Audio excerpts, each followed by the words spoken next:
So, what is the Reformation? What is the Reformation all about? Or what was it about? Is it some event that took place 400 years ago and people have forgotten it? Well, today we still have Protestant churches, don't we? Don't we have Protestant churches in the world? How many of us belong to Protestant churches, may I ask? There are quite a couple of hands that are going up. May I be very naughty and ask another question? What are you protesting against? Well, we've had quite a few hands, and if you ask that question, it brings a little chuckle, because really nobody is protesting anymore. Because I believe that Protestantism has been virtually eradicated.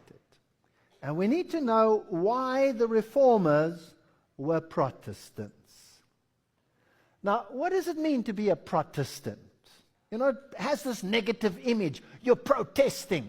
No, Protestantism is not only negative, it is also positive. And if it were not positive, then it wouldn't be Protestantism.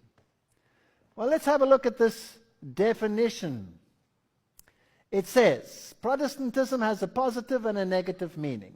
Pro means being for something, and testari, to bear witness.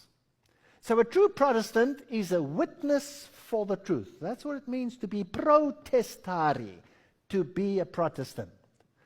And that which is simply a negation of error is not true Protestantism. The true Protestant will bear primarily a positive message. His attitude will be that of his master, who said, I came not to judge the world, but to save the world. Now, that doesn't mean that error mustn't be exposed. But you expose error by means of truth. You must be protestari, and the protestari exposes the error. Now, where did things start to go wrong in this world?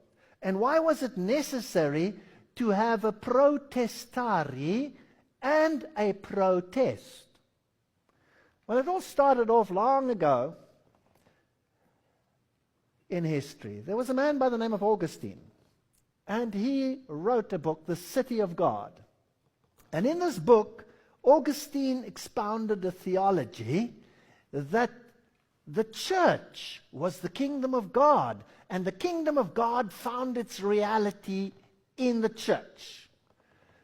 So the theology of Augustine places the emphasis on the church as the kingdom of God, declaring that Christ was already reigning with his saints, and that the resurrection was of dead souls to spiritual life. So there was a mythology involved here. The church was encouraged to assume the rulership of the nations, and instead of carrying the gospel to the world, church leaders began to seek prestige and power by political intrigue. And the result was the Dark Ages.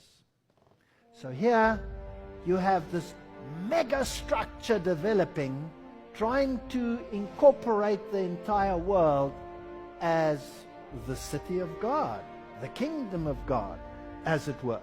And that which is in the Bible about the coming kingdom and about a death and a resurrection was spiritualized away to fit into the confines of this theology.